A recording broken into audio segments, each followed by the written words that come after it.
Good morning, good afternoon, and good evening. Yesterday, I have shared my first prayer. I trust you had a chance to listen to it. And if you had a chance to listen to my introductory video, you would already have picked up that I change my prayers quite regularly. And sometimes, I repeat something depending on where I am in the stage of my life on the journey. Some needed a bit longer for me to pray and then to grow from, apply actions, which I will cover in today's video.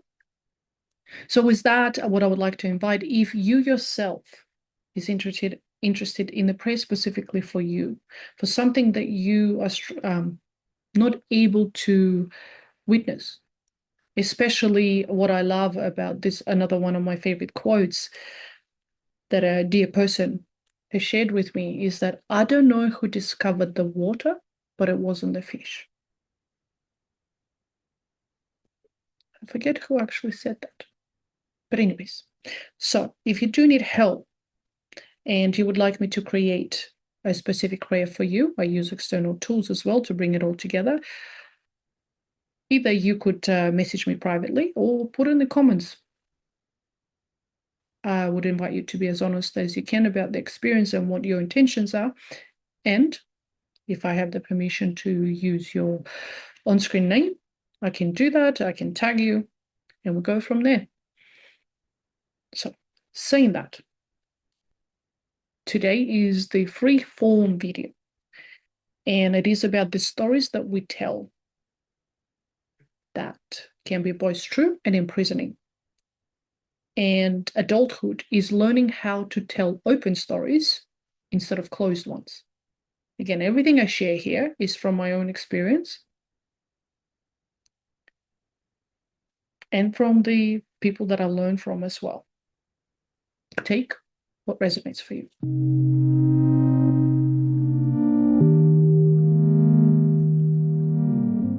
So, as I already mentioned, I want to talk to you today about the stories we tell ourselves.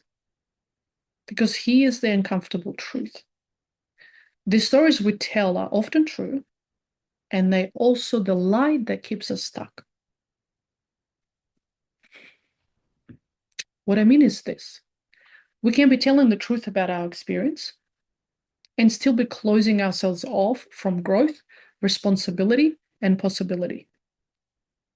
Let me ground this in something real. Recently, I watched a film where a mother was in deep pain. Her life had turned upside down, and instead of naming her struggles, instead of communicating, she ran. She didn't speak honestly to her adult children. She didn't speak honestly to the other adults in her life. And the story she kept repeating was, my late husband was better communicating. I don't know how. That's the story that contains truth, but it also contains the trap. Because here's what I noticed. She was communicating while telling herself she couldn't. She was certain that she did not have the skill, and that certainty became the wall. This is what I mean when I say we're powerful creators, not in a mystical, bypassing way, but in a practical adult way. When you declare with finality, I don't know how, I'm not good at this, someone else did it better, you don't just describe reality, you close the door to learning. And when the skill is required for life, for parenting, for relationship, for repair, that closed door becomes a prison. Another beautiful quote by Carl Jung, until you make the unconscious conscious, it will direct your life and you will call it fate. This isn't about playing. It's about responsibility. And responsibility doesn't mean you should already know how. It means you're willing to learn. Here's the reframe I use, and I invite you to try. Instead of, I don't know how, try, I don't know how yet, and I am willing to find out. Feel the difference. One, so I'm trying to turn off the heater. One shuts you down, the other opens a path. That's a closed story versus an open story. And as we all know, life does not wait until you feel ready. Life brings the experience, something unfolds, and suddenly you either have a toolbox or you don't. If you have the tools, okay, I know what to do. If you don't, you learn. You teach yourself, you get support, you practice. Because this is what adulthood is. Skills are required. We see this everywhere, even at work. You can have a degree, land the job that matches the description, and then they train you anyway. Because every place does it their way. So, yes, we learn. And one thing is consistent across every life: relationship. We all need to learn how to communicate, how to repair, how to listen, how to name what's true without weaponizing our pain, how to use words and also feelings, because we do speak many languages. We communicate with our body, with words, with this. I saw this in myself. English is not my first language. For years, I told myself I struggle to communicate. Then native English speakers came to me saying the same thing. So I asked a different question. What is stopping us from learning? Fear, shame, comparison? The story that someone else does it better? Here's the thing. The world does not need someone else's version again. The world needs your version, the one only you can live. I will repeat this again. The world does not need someone else's version again. The world needs your version, the one only you can live. Carl Jung quote. Where your fear is, there is your task. We don't grow by coping formulas, we grow by discovering our way.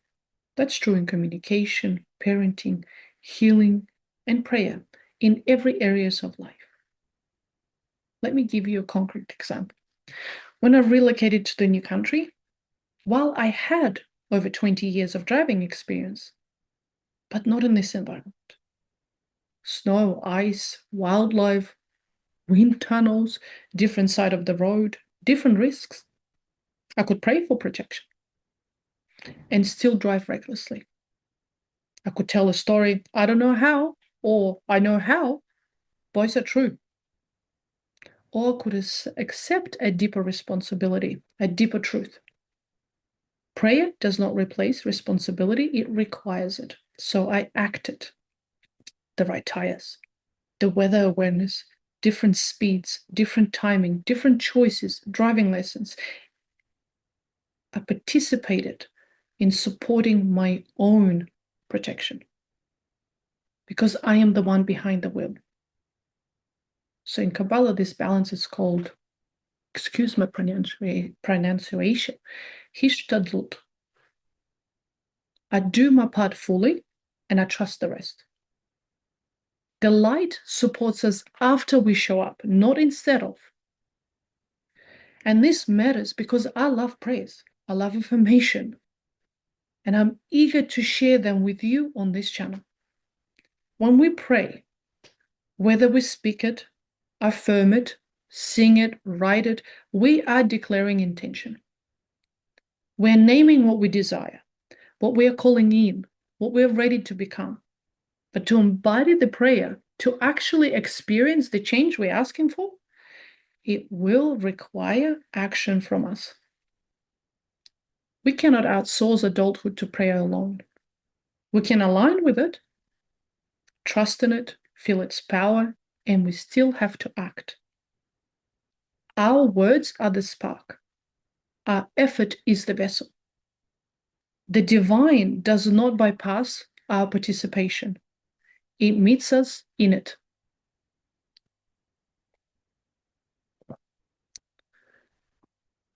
The same principle shows up in parenting, and it humbled me. For years, I prayed for the kind of relationship with my daughter where she would come to me when she was struggling, not only when things were good. People say, I want my child to talk to me. But how does that actually happen? Children don't just wake up one day and decide, hey, my parent is trustworthy, regulated, I'll share my pain. No, it happens through repeated experience. Something unfolds, and you get a chance to show who you are. When we relocated, my daughter left a beautiful community. I followed my guidance, scared. Yes, but I followed it. I spoke to her with honesty that we were safe, but my heart was calling in this direction, and I needed to honor it. She trusted me because I had been consistent. Even when broken-hearted, I followed through. I honored my words. I stayed. Then one day she said, I hate you.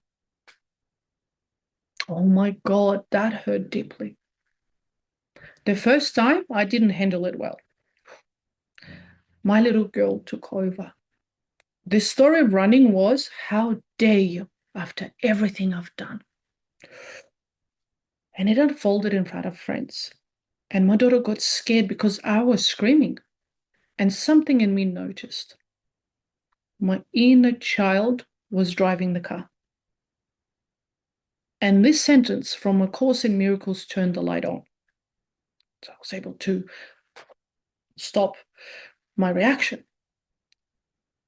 You are not angry for the reasons that you think you are. I'm going to repeat this again. This is from the Course in Miracles, one of the lessons that I continue to remind myself of. You are not angry for the reasons that you think you are. So when I said that to myself, I could see it.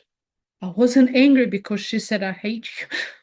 I was angry because my inner child heard, I am not wanted, I am not safe, I am failing, and I am alone. My inner child, that was not the adult in me. That was the wound speaking. And because I could see it, I could take responsibility, not for the emotion, emotions do happen, for who gets to drive. And I was blessed that a close friend pulled me aside and said, look, if you're interested, this is what I wish my mother did for me when I said I hated her. That changed everything. So see, in that moment, I was given the experience to create that relationship that I've been praying for. I don't get to choose how it comes. Oh boy. So the prayer was answered, but it was answered in the form again, I hate you. But to practice that and to show the words highlighted in my, or lighted up in my vessel, the wound. And so everything changed in that moment, right? Because it wasn't just my daughter's big feelings. It was also what I was doing underneath it. So do you see how it's not just black and white? There were so many things. So I was forcing her to be kind to someone who wasn't being kind to her. I was running an all survival strategy. Be nice no matter what. So I regulated. I came back and I spoke with her. Instead of just, I am sorry, I practiced a different question. What can I do to make this better? I apologized. I told her what I would do next time. Listen, not react. I asked what she needed to express differently. We learned together. So the next time she said she hated me, I smiled. Not because it felt good, no, but because I wasn't afraid anymore. I was ready. I had studied my emotions. I've done the inner inquiry, inner work. I looked, I sat with my feelings. I sat with my little girl. I looked at the wound. I showed up for myself. So then I could practice what my daughter needed from me, what I was praying for, as well as I've done the work. I could say, I love you. That's what I did instead when she told me those words. I said, and I love you with passion, with steadiness. It was not comfortable. It was possible because I did the work. I took the actions to be able to create for that prayer to be answered, to heal the little girl within me. That's what the first experience I had, and the other experience showed that, yes, what else is asked from this?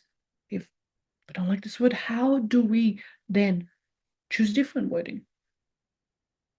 So later, when she wrote on the walls and she said, Mummy, I didn't know how to tell you I had big feelings, I wrote on the wall.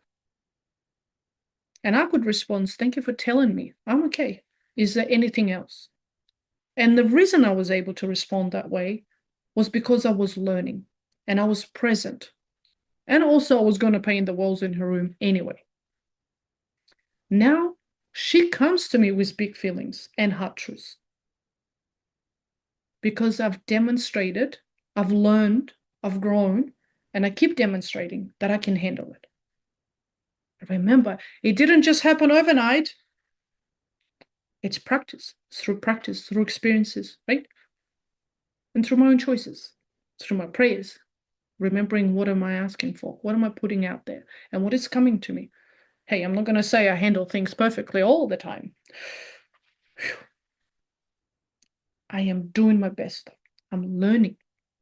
I'm continue to learn and keep the door open. And I also have built a community so if I'm not there, my daughter can have other safe adults too that she can express to, because let's be real, we're humans. We don't always know what to do with what we feel, but it doesn't mean we stop growing. It is always up to me because I choose this connection.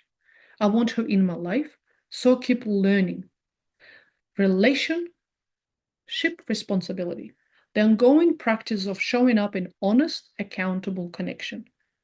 And that means I have to change. I have to grow. And I used to fear that word, change. But you know what I love also? Reframe. But we change, and we also change every day. We change when we learn skills to survive, when we move countries, become parents, take responsibility. We just don't always choose it consciously. As well as change is inevitable, the danger is, if we don't pay attention, we can change from the wound into people-pleasing, self-abandonment, shrinking. What I would like to do is invite you to choose your change. If you desire something, deeper peace, a healed relationship, real trust, there are steps, and you are able. And yes, everything you want comes at a cost. Not punishment, cost. Like coffee, you pay. Like fuel, you pay. Like money, you learn to earn it. We understand that in practical life. But in relationships, we often learn it through heartbreak. Maybe that's the game. Until we remember how powerful we are. Because everything is relationship with your body, with your home, with your car, with your strangers. And in every space, there are unspoken agreements. Are you going to react from the wounded child or respond from a coherent adult? Relationships require growth. And fear is usually the umbrella with layers beneath. The cost is rarely money. The cost is identity. The old self you used to survive. The version that reacts, people pleases, overfunctions, and calls it love. And I can only speak for myself. I am willing to pay that price now with more presence, more softness, more respect for my humanity. So here's the invitation. Let's pause more. I love this line from Jefferson Fisher. Let your first answer be a breath. Some call it radical presence, mindfulness, whatever the name. It's practice. With practice, we become capable. We are capable. Coming back to the beginning, the stories we tell.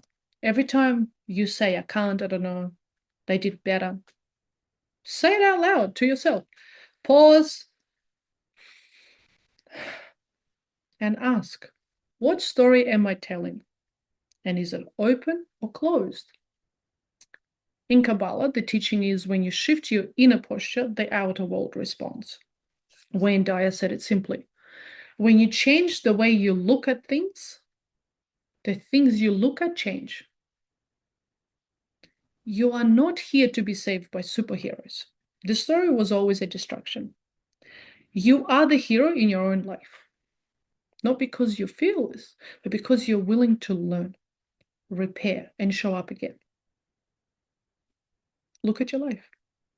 You got yourself here, maybe with duct tape, maybe exhausted. However, you are here. Now, the work is becoming your own parent with kindness, boundaries, responsibilities. And when you pray, affirm, sing, or write, remember, every story is a prayer. Every sentence is an affirmation. And prayers are answered through experience. The question is, are you willing to recognize the answer and become it? This is where the real work begins. It is also where freedom begins.